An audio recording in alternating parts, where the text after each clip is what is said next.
Révolution magnétique, c'est ça Charleroi. Een stad bezoeken omdat er lelijke kantjes van te ontdekken. Dat beloven enkele lokale artiesten uit Charleroi. Onze reporter ging op citytrip en ze vond een soms rauwe stad die soms ook verrassend mooi is. Charleroi a été élue par un journal néerlandais la ville la plus moche du monde. Un Carolo, c'est comme ça qu'on appelle les habitants de Charleroi, a décidé de prendre le contre-pied de l'enquête en organisant des visites dominicales. Le contenu du safari urbain dépend de l'humeur du guide à la casquette Nicolas Buissard. Pour 25 €, cet artiste de Charleroi fait découvrir sa ville. Nicolas Buissard et tout ça.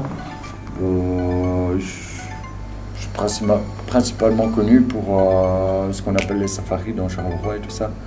Donc ça fait 8 ans que j'organise ça, ça fait 8 ans que je mange grâce à ça et voilà.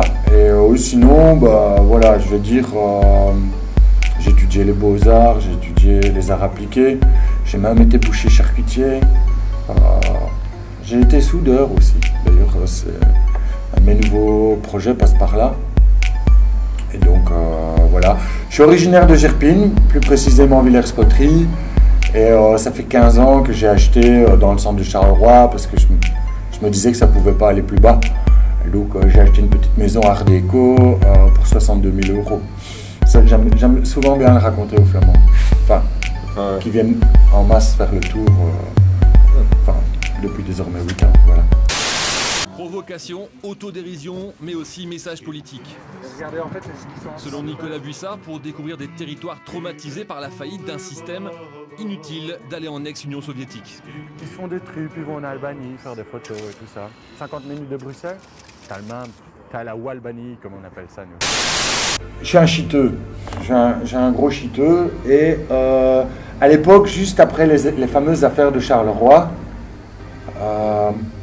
moi je trouvais, c'est encore un peu comme avec les affaires à Liège, à Bruxelles et compagnie, là, tu vois, on fait mine de scandale et puis après, ben voilà, on fait semblant qu'on tape sur les doigts de quelqu'un et puis bardaf et tout est reparti et voilà, et tu retrouves les enfants de même qui sont à la base des problèmes, tu les retrouves au pouvoir. Et donc, ben, nous on est à la génération internet, moi j'ai 37 ans, j'ai connu internet fluide à l'âge de 20 ans. Ben, on est aussi la génération Erasmus, quoi, tu vois, donc je sais pas, dans le passé les gens faisaient toute une affaire de parler des langues, mais bon, nous on regarde tous un peu des films sans le faire exprès en anglais, on a tous un petit niveau d'anglais assez de base. Moi je suis pas en flamand, je parle de toute façon quand même pas correctement français, donc l'un dans l'autre, voilà. Et donc, ben, moi je me retrouve comme ça aux Beaux-Arts à Anvers, parce que je voulais voir c'était qui ces autres Belges. Et alors j'étais le Wallon et en même temps, paf, il y a cet article qui sort comme quoi Charleroi c'est la ville la plus laide du monde. Et plutôt que se comporter comme une victime, j'ai fait mais non, mais ouais, bien. Et bardaf, en fait on est une ville très contrastée, on a des paysages de fou. Et donc si tu as fait un peu d'histoire de l'art, tu te rends compte aussi qu'il y a 100, 150 ans, les artistes allaient en Italie, à Rome, pour s'inspirer des ruines d'un autre empire. Donc ils disent l'empire industriel, genre celui qui a, comme un peu le Rockrill, a commencé en 1830, s'est cassé la gueule en 1980.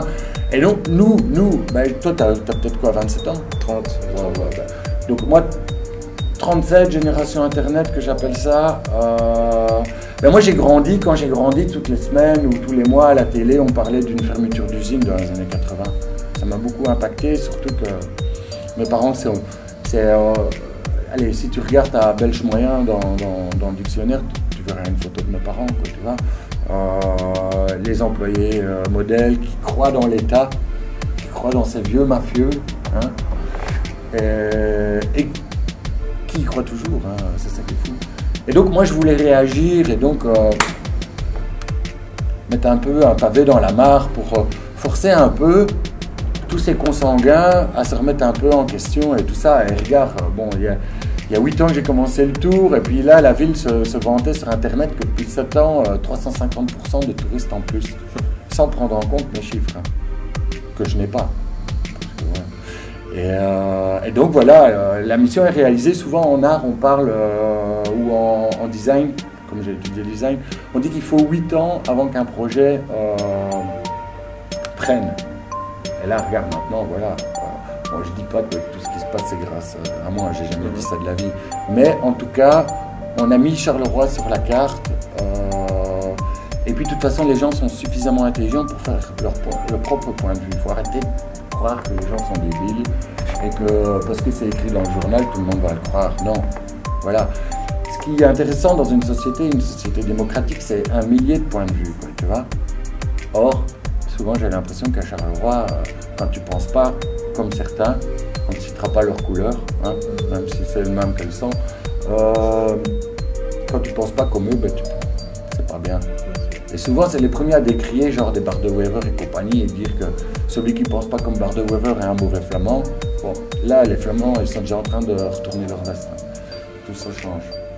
Et donc, moi, je suis content, par exemple, récemment, l'espèce de clash au niveau régional, parce que on en avait marre, tu vois, d'une même vision un peu molle. On ne savait pas pour qui choisir, parce qu'ils avaient l'air de tous être finalement copains.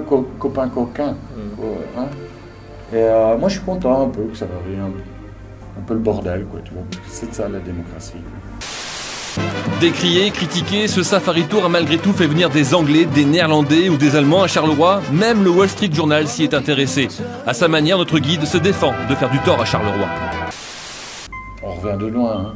Mais, bon, en fait, il y a approximativement, bon, je devais avoir quoi, 19 ans, je m'étais barré en Angleterre parce que justement, quand j'étais boucher, comme ça, quand j'ai été amené à bosser comme ouvrier, j'étais plus étudiant, j'étais plus la mascotte, tu vois, hein. Là, tout de suite, c'était différent comme ambiance. Alors, avec un pote, on s'est barré en Angleterre et on s'est retrouvé là-bas.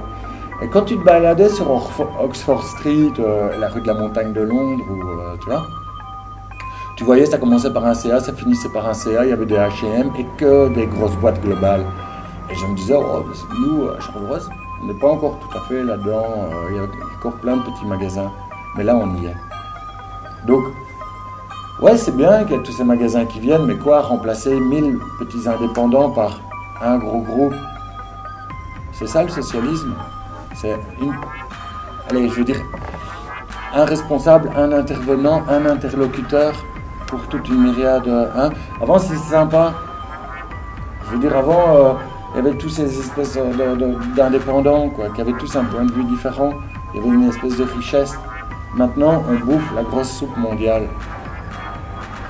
Et donc, ouais, ben là, on est en plein. Bon. Tu vas entendre certains, ils vont dire l'occidentalisation, la mondialisation, le chicken. Non, on est en globalisation. Globalisation. Et puis paradoxalement, bon, bah, tout ça, ça accompagne le machin avec l'Europe et compagnie. Hein. Et moi, je suis pour une Europe, je suis même pour. Je trouvais que c'est sympa, tu vois, toutes ces histoires de guerre, c'est bidon. Il pourrait y avoir un gouvernement mondial, mais là, on y est presque.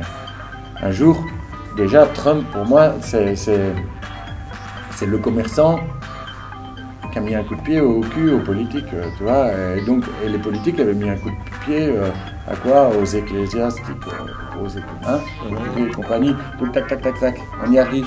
Et un jour, ben ouais, t'as déjà des entreprises qui sont plus riches que des pays. On y arrive. On est un peu dedans. Voilà. Votre ville, vous l'aimez? Ah ouais, mais on peut pas avoir non plus de rapport sexuel avec sa ville, quoi, tu vois. On est tous des bâtards. Charleroi, c'est une espèce de gros carrefour. Et quand c'est pas les Allemands qui ont monté nos grands-mères, ben voilà, avant ça c'était d'autres et tout, et tchic et tchac. Donc, Charleroi en même temps, c'est une espèce de tremplin. C'est quelque part, finalement, tu arrives ici, tu deviens un Belge ou ouest européen, et puis d'ici, tu te barres pour aller plus loin. C'est un carrefour, un tremplin, c'est plein de choses à la fois. Mais surtout, encore une fois, pour revenir aux politiques, c'est un gros bassin, c'est un prétexte pour choper de Charleroi quand tu arrives à créer une espèce de cohésion, bah, tu sais choper toute la Wallonie. Tu as le même avec Liège. Bonne chance à tous, quoi, et plein de projets. Et je souhaite tous que ça fonctionne parce que Genre, il n'y a pas plus chouette que des gens qui ont des projets qui fonctionnent, quoi. Tu vois ça. Moi, je sais pas, quand j'étais enfant, je traîne beaucoup avec ces gens qui ont justement, toi t'as 30, j'ai 37, ceux qui ont 50, tu sais, comme tous ceux qui sont à la base de plein de projets comme le Recul et tout ça. Et quand ils me parlent d'une certaine époque, tu vois, j'avais l'impression qu'il y avait une espèce de tension, une espèce de... Charleroi, il y avait un truc bizarre. Et pour parler de choses un peu plus spirituelles, j'ai l'impression là que, je sais pas, il y a une espèce de good vibe, tu vois. Et donc, ouais, voilà, quoi. Et donc, tu peux... Hein, là, je crois qu'on est en train de remonter le bazar. Bon, le problème, c'est qu'on est en haut de quelque chose, on redescend. Et donc, il ne faudrait pas non plus, à un moment donné, prendre la grosse tête, parce que c'est à ce moment-là que les gens ont envie de te faire des croche-pieds, quoi, tu vois.